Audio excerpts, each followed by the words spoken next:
உலகெங்கும் வாழும் அன்பான தமிழ் உள்ளங்களுக்கு அநேக கோடி வணக்கங்கள்.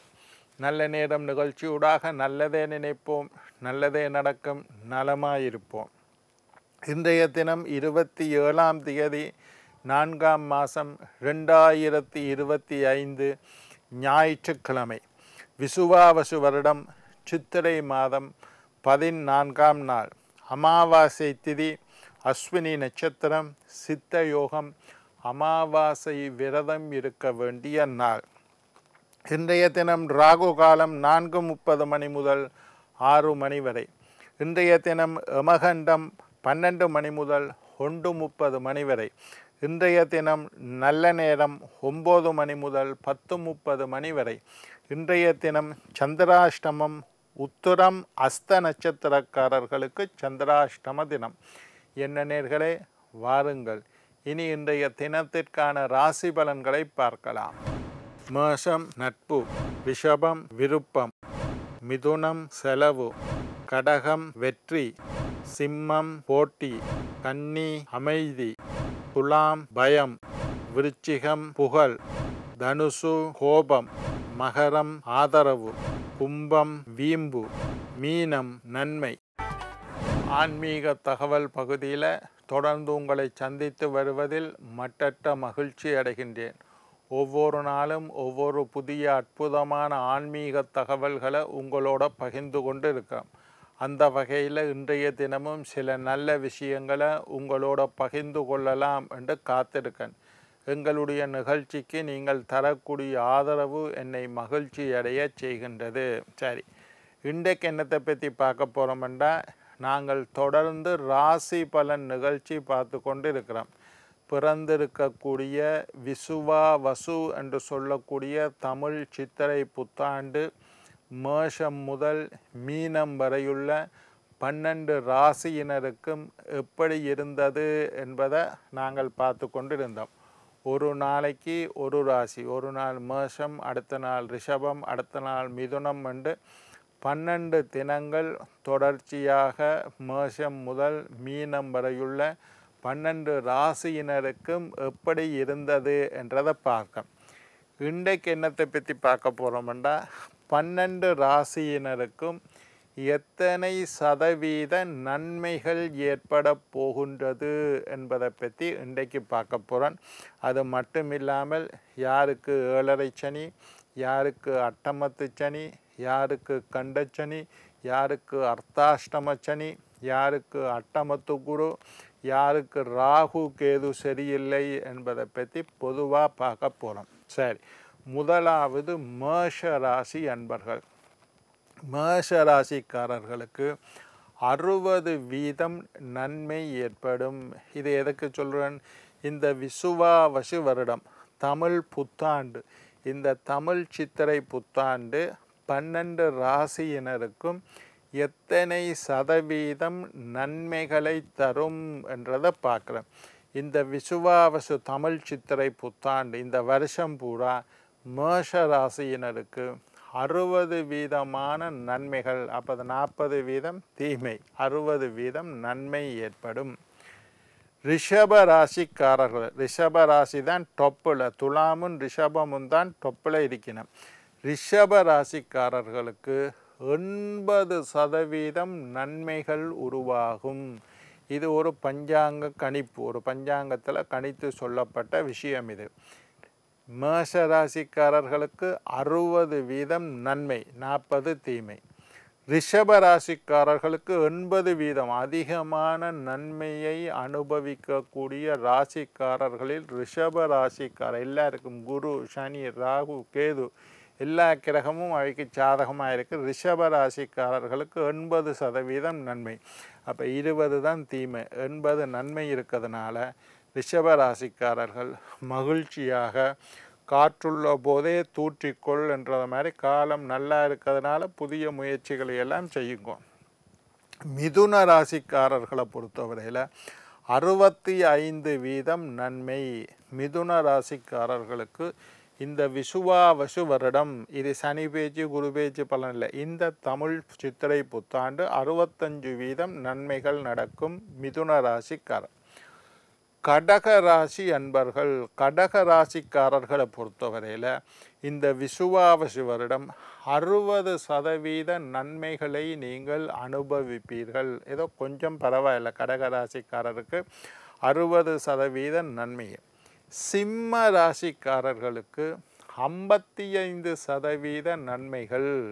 சிம்ம ராசிக்காரருக்கு 55% நன்மை நடக்கும்.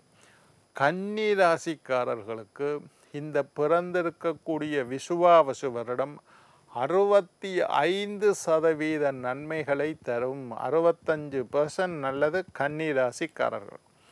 துலா ராசிக்காரர்கள், ரிஷபத்துக்கு அடுத்தது துலா ராசிக்காரர்களுக்கும் இந்த விசுவாவசு வருடம் நன்மை. 80% 20 தான் கூடாது, 80% அதிகமான நன்மையை அனுபவிக்கக்கூடிய ராசியில் ரிஷபமும் துலா ராசியும் தான் முன்னுக்கு நிற்கணும். அவைகளுக்கு இந்த விசுவாவசு வருடம் 80% நன்மை நன்மை துலா ராசிக்காரர்கள். விருச்சிக ராசிக்காரர்களை பொறுத்தவரையில் விருச்சிக ராசிக்காரர்களுக்கு 60% நன்மைகள் இந்த விசுவாவசு வருடத்தில் நடக்கும். எல்லா ராசிக்காரருக்கும் நன்மை இருக்குது, பெர்சன்டேஜ் வித்தியாசமாக இருக்குது. விருச்சிக ராசிக்காரருக்கு 60% நன்மை. இதில் இந்த விசுவாவசு வருஷத்தில் தனுசு ராசி அன்பர்களுக்கு, தனுசு ராசிக்காரர்களுக்கு 70% நன்மை. விசுவாவசு இந்த தமிழ் சித்திரை புத்தாண்டில் 70% நன்மைகளை தனுசு ராசிக்காரர்கள் அனுபவிப்பார்கள். மகர ராசிக்காரர்களை பொறுத்தவரையில் 70% நன்மை மகர ராசிக்காரர்கள். இது எல்லா கிரகத்தையும் சேர்த்து குரு பகவானையும் பார்க்குறோம், சனி பகவானையும் பார்க்குறோம், ராகு கேது பகவான் எல்லாம் சேர்த்து. இதெல்லாம் பெரிய கிரகங்கள். மற்ற சூரியனைன்னு பார்க்குறதில்ல, அவர் மாதத்துக்கு ஒருக்கா மாறிடுவார், ஒரு வருஷத்துக்கு நிற்க மாட்டார். ஏன்னா குரு ஒரு வருஷம் நிற்பார், சனி 2.5 வருஷம் நிற்பார், ராகு கேது 1.5 வருஷம். அதனால் அதுகளை வச்சு சொல்கிறோம். தனுசு ராசிக்காரருக்கு 70% நன்மை. மகர ராசிக்காரர்களுக்கும் 70% நன்மை. 7.5 சனி முடிஞ்சது, 70% நன்மை. கும்ப ராசிக்காரர்களுக்கு ஜென்மச்சனி முடிஞ்சு மற்ற கிரகங்கள் நல்லா இருக்கிறதுனால 75% நன்மை. மீன ராசிக்காரர்களுக்கு 60% நன்மை.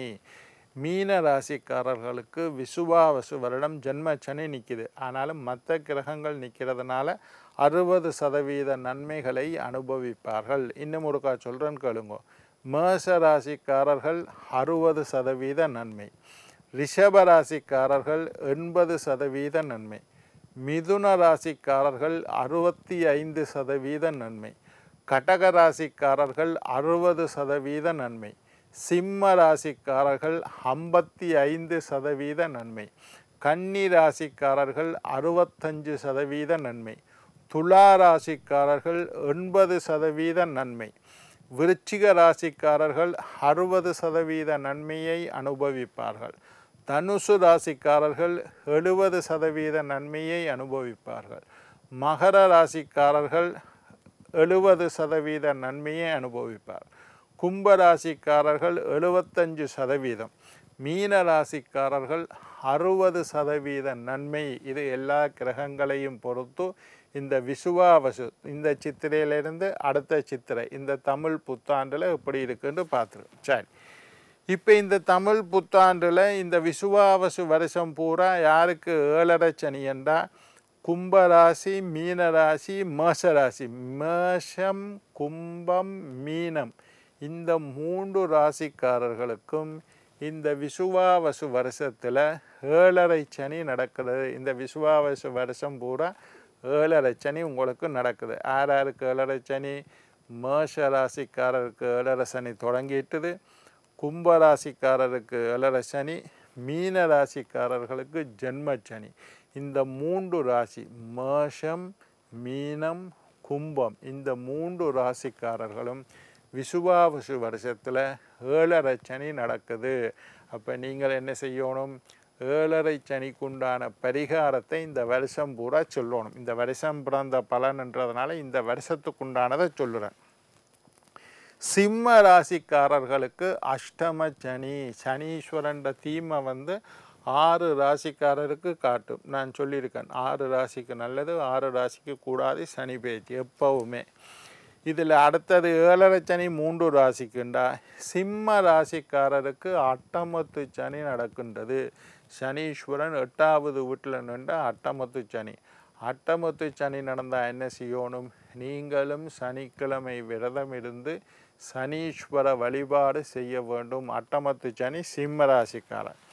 கன்னி ராசிக்காரர்களுக்கு கண்டச்சனி. கண்டச்சனின்னா உங்களோட ராசிக்கு 7வது வீட்டில் சனி வந்தால் கண்டச்சனி. கண்டச்சனி வந்தால் குடும்பத்தில் பிரச்சனை வரும், வியாபார பார்ட்னர்ஸுக்குள்ள பிரச்சனை வரும், கணவன் மனைவிக்குள்ள பிரச்சனை வரும், கண்டங்கள் ஏற்படும், விபத்துக்கள் ஏற்படும், தத்துக்கள் ஏற்படும், ஆபத்துக்கள் ஏற்படும். கண்டச்சனியும் கூடாது. அவையிலும் சனிக்கிழமை விரதம் இருந்து சனீஸ்வரனை கும்பிடணும். தனுசு ராசி அன்பர்களுக்கு 4வது வீட்டில் சனி அர்த்தாஷ்டம சனி. தனுசு ராசிக்காரருக்கு அர்த்த அஷ்டம சனி 8ல் பாதி 4 அர்த்தாஷ்டம சனி. அப்போ 6 ராசி சொல்லிட்டேன். கும்பம், மீனம், மேஷம் 7.5 சனி. சிம்ம ராசிக்காரருக்கு அட்டமத்து சனி. கன்னி ராசிக்காரருக்கு 7ல் சனி. தனுசு ராசிக்காரர்களுக்கு 4ல் சனி. விருச்சிக ராசிக்காரர்களுக்கு அட்டமத்து குரு நடக்குது. வியாழக்கிழமை வழிபாடு செய்யணும்.